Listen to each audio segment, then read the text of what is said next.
Jamais en quittant les FEC, jamais en étant diplômée, j'aurais cru que j'aurais terminé en tant que CEO d'une très belle cause. Je suis arrivée et ma touche a été, mon footprint a été d'apporter le marketing.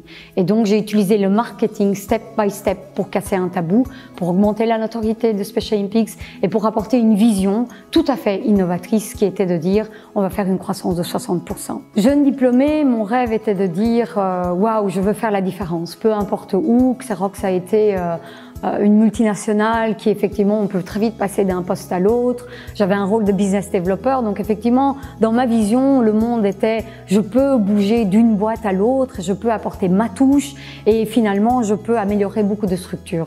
Jamais l'idée d'une cause, de quelque chose de plus humanitaire.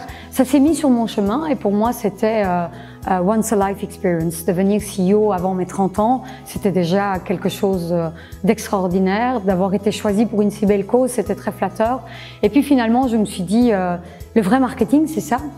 Beaucoup de grands gourous du marketing que j'ai pu rencontrer ces dernières années m'ont dit Special Olympics, c'est appliquer le marketing tel qu'il est à sa source, tel qu'il a été inventé. Parce que tu ne peux pas choisir ni changer ton produit. Tu peux pas changer tes athlètes, ils ont un handicap mental et on va pas d'un coup les rendre plus beaux, moins handicapés ou peu importe. Et donc il fallait retourner à la source et se dire qu'est-ce que je fais sans changer le prix, sans changer sa place, sans changer mon produit. Et ça a été finalement, ça l'est toujours, la plus belle expérience, la plus belle mise en pratique de ce que j'ai pu apprendre. Je crois qu'à l'effet comme chaque étudiant, on se plaint énormément du fait qu'on nous répète tous les jours la même chose. C'était frustrant. Ce que je me rends compte par contre une fois sur le terrain, et c'est quelque chose qui se ressent la première semaine de travail chez Xerox, c'est se dire en fait on est bien préparé, on doit présenter, on doit y aller, on doit se mettre sur le terrain, on doit se différencier.